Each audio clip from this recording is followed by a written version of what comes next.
はるかのザリアルジャパニーズポッドキャスト。は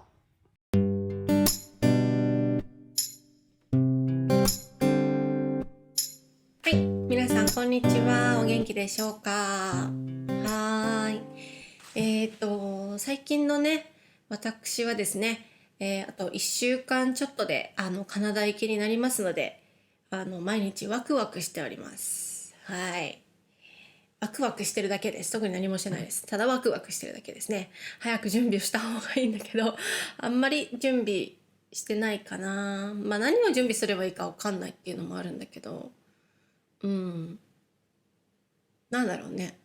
まあそんな感じです。特に行きたいところとかもチェックしてないので、早くした方がいいんだけど、なんかそういうのすごいギリギリにしちゃうタイプなんだけど、私は結構前日とかにするタイプなんだよね。計画したいんだけど、なんかこう細かい計画をしたくない。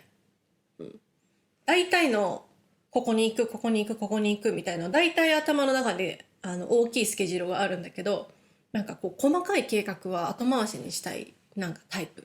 なんかもったいない計画のワクワク感をね後に取っといておきたいタイプ。ちょっと私可愛くないそれね。自分で言っちゃうけどね。はい。まあ、ということであと1週間ちょっとなので、またねカナダに行ったらいろんな面白いトピックがあると思うのでお話ししようと思います。お楽しみに。はい。で、今回はですね、先週何の日でしたか？はい。まあ世界によって違う可能性あるんですけれども、結構世界中一緒なのかな。先週は父の日でした。日本は。はい。ねえ、皆さん何かしましたか？父の日。ね。まあお父さんありがとうっていうだけでもいいと思うんですけど、まあ私はプレゼントをちょっと渡しました。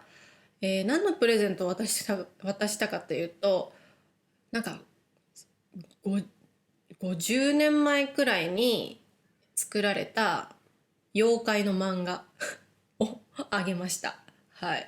まあなんでこんなものを選んだかというとですね、私は結構変なものをあげたいんですよね。なんかこんなもの自分で買わないとか、こんなもの誰にももらったことないみたいなものをちょっと渡したいっていう。で、兄が2人いるので、兄2人はいつもスタンダードなんですよね。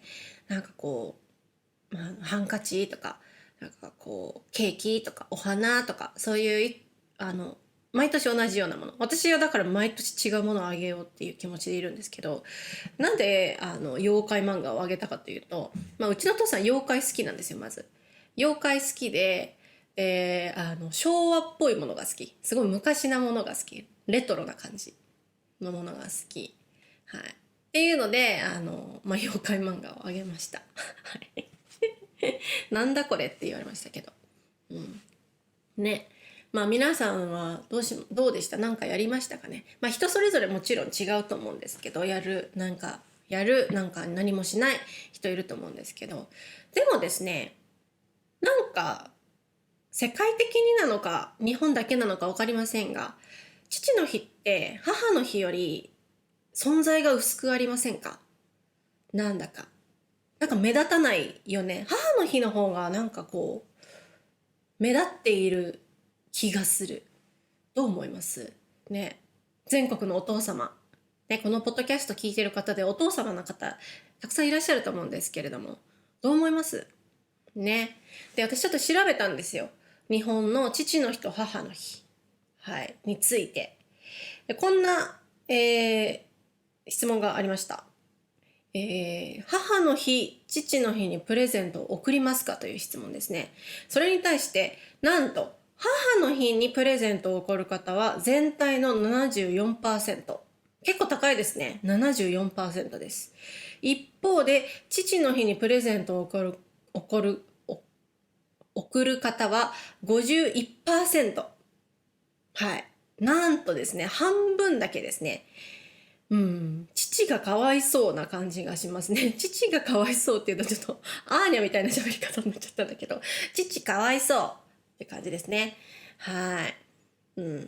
で、どのぐらい予算をかけますか、どれぐらいお金をかけますかということなんですけれども、母の日と父の日の予算はだいたい3000円以上5000円未満。どちらも同じでしたね。同じぐらいでした。はい。というね。かわいそうですね、お父さん。やっぱりお父さんの父の日に、プレゼントをお送送るって言えない。送る人は少ないようですね。はい。母の日に比べると。なんでかなね、ちょっと考えた理由は載ってないんですよね、別に。でもなんでかなって思った時に、母の日って日本では、多分世界的にそうだと思うんですけど、赤い花、カーネーションを送る、また言えない、送る習慣がある。ありますよね。どうですか皆さんの国。母の日に贈るものといえばやっぱ花、赤いカーネーションですね。でも父の日って何贈るっていうと、あんまりないですよね。うん。だからプレゼントに困るっていう人結構いると思うんですよ。父の日。うん。お母さんだったらお花だったらいいと思うし、あとはケーキとかね。うん。あげるといいと思うんだけど。はい、お父さんの日に何あげようみたいなね、悩む方いると思うんですよね。はい、ちなみに、父の日に、日本の父の日、みんな何あげてるかというと、38%ぐらいの人が、靴下とか、パジャマとか、下着だそうです。へー、みたいなね。あとネクタイとかもあるんじゃないかな。肌に身につけるものですね。服とかのそういう、ハンカチとかも入るのかなわかんないけど、そういうのあげてる人やっぱ多いですよね。靴下とかパジャマってやっぱ絶対使いますしね。うん。で、2番目35%がお酒ですね。はい。ね。で、次はありがとうと直接伝えるが21%。これだけでももちろん十分いいと思うんですけどね。はい。とな感じですね。皆さんの国はどうでしょうか。父の日、母の日、何プレゼントしましたか。ぜひね、コメントで教えていただければと思います。全国のお父さん、ちょっと、父の日の存在が薄くなっておりますけれども、落ち込まないでください。残念ですけど、落ち込まないでください。これしか言えません。はい。なんでかな、やっぱお母さん、ありがとうっていう感じはやっぱあるんだけど、CM とかでもさ、やっぱお父さんって影が薄くなるんだよね。かわいそうだよね。ね。なぜでしょうか。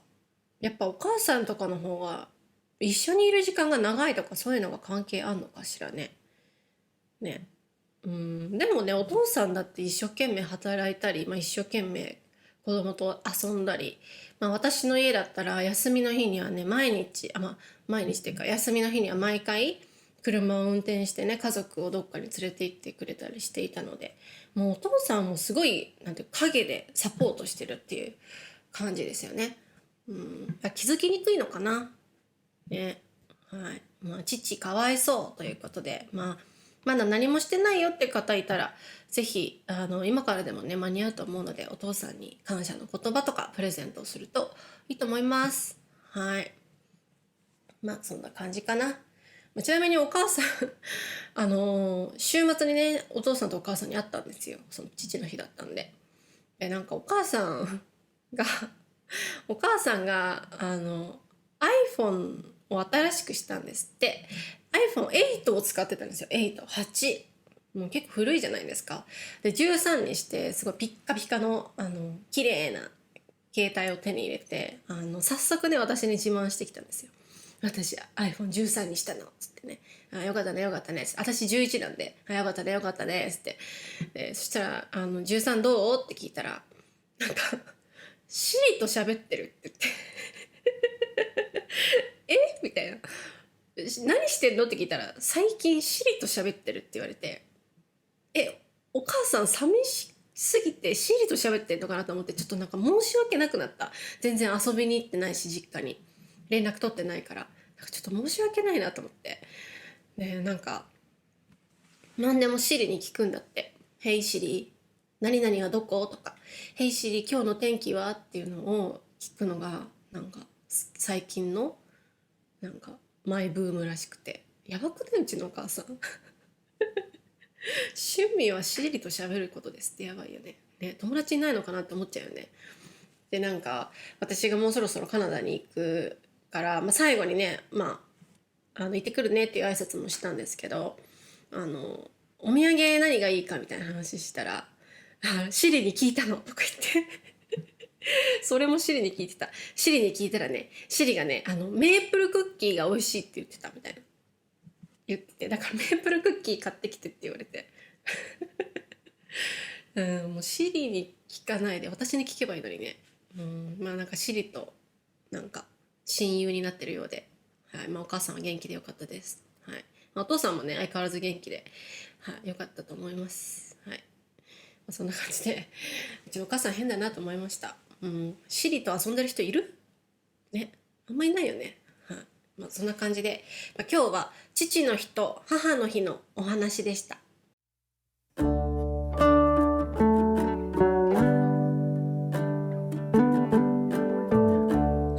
今日話した話、またトランスクリプトを作りますので、私のウェブサイトをチェックしてみてください。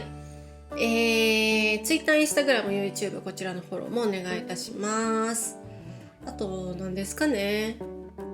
ペイトレオン、こちらのメンバーを募集しております。ペイトレオンではですね、このポッドキャストの、言葉の意味とかをね、フレーズの意味とかを、紹介したりしてるので、あと、ボーナスポッドキャストとかね、いろいろありますので、ぜひチェックしてみてください。